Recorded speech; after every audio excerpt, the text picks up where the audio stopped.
Alright, so the nerdy pod is gone. He ran away from home. He always wanted to be famous. Like me. No, he wants to be an actor or something, so I ran away from home to audition for the teapot in Beauty and the Beast. I tried to tell him it wouldn't work, but here we are.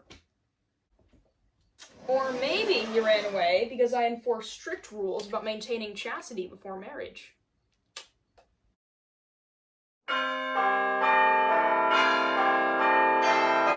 Okay, that one is obviously a joke. You guys are getting more gullible by the day.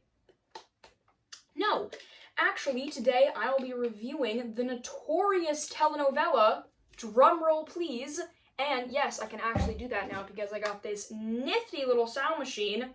Drumroll please.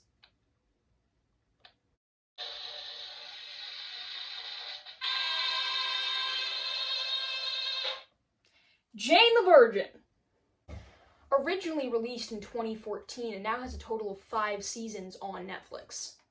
In terms of plot, I call upon the mighty god of Google, or goddess, or non-gender binary all-holy being. This is a politically conscious zone to bring me a summary. The daughter of a teen mother, Jane Villanueva grew up determined not to repeat her mother's mistakes. At 23, her life is on track.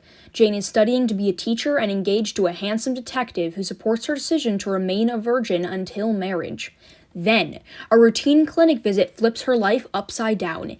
Inseminated by a specimen meant for a patient in the next room, now pregnant Jane is in a situation made only more insane when she learns that the sperm donor is her boss, Raphael.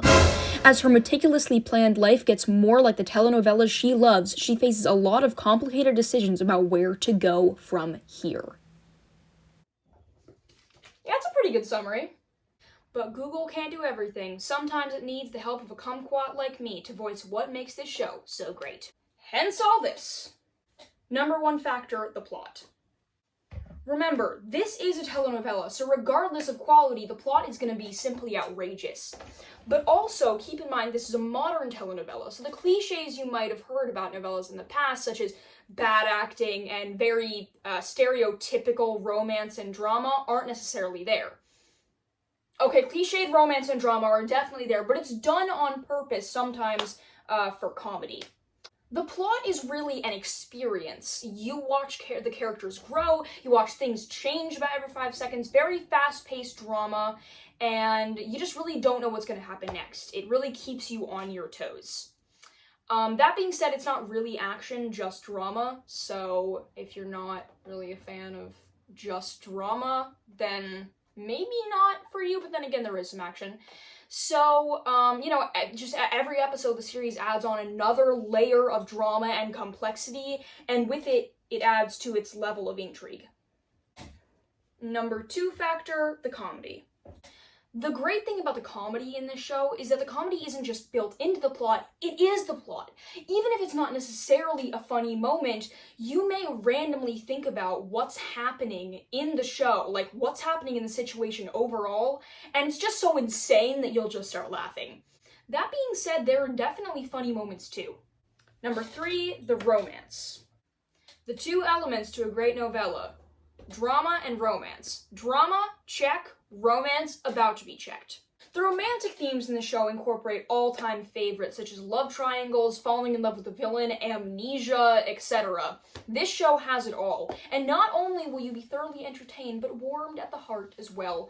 Yes, even if you're not a fan of this kind of, mushy, boring, romantic things, those kind of classics, this show will catch you off guard and break down that wall in front of your heart.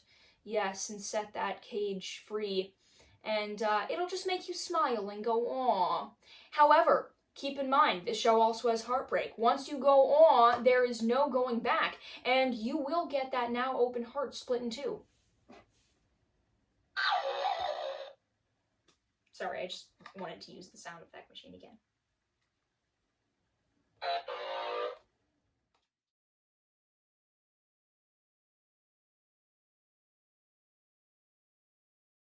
In all, the entertainment factor comes out to a total of 4.7 out of 5 stars. Woo! The morality factor. Okay, so I'm giving some more structure to this section in this episode, so I'm gonna check some boxes. Diverse cast, or at least conscious of diversity, check. Not sexist at its core, as opposed to it's sexist in content to make you feel something. That's a check. Same goes for racism. It's not racist at its core. Check.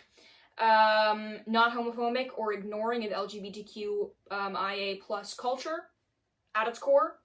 Check. Straying from my boxes, though, this show also gives interesting perspective on, quote, Christian sexuality. The show never gives an actual opinion on sexual ethics in religion, but it does a nice job at least addressing the topic. I don't know. You tell me. Although, you can't tell me unless you watch it. And if you've already watched it, talk in the comments! Gotta start commenting, guys. It's really important. Hit him. But enough about me. All factor read, the morality factor is a 4.8 out of 5 stars.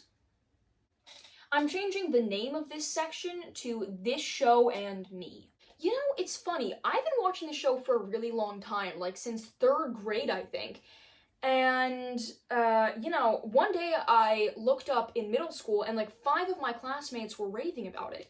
And I felt this sensation, anger, no. Sadness, no. Surprise, certainly not. It's a great show. It was jealousy, because I was no longer the only one in my world who was graced with this show's presence. And even worse, I hadn't been the one to spread it around, hence part of the reason I started this channel, so I don't have to feel jealous anymore. And when I get jealous about a show, when I can't voice that I found the show first and I love it more than anyone, that's when I know it's a good show, that it's worthwhile to feel that way. Even if I didn't find it first and I don't love it more. But in this case, I did and I do. And with that, this little amazing turkey of a show comes out to a total of 4.75 out of 5 stars.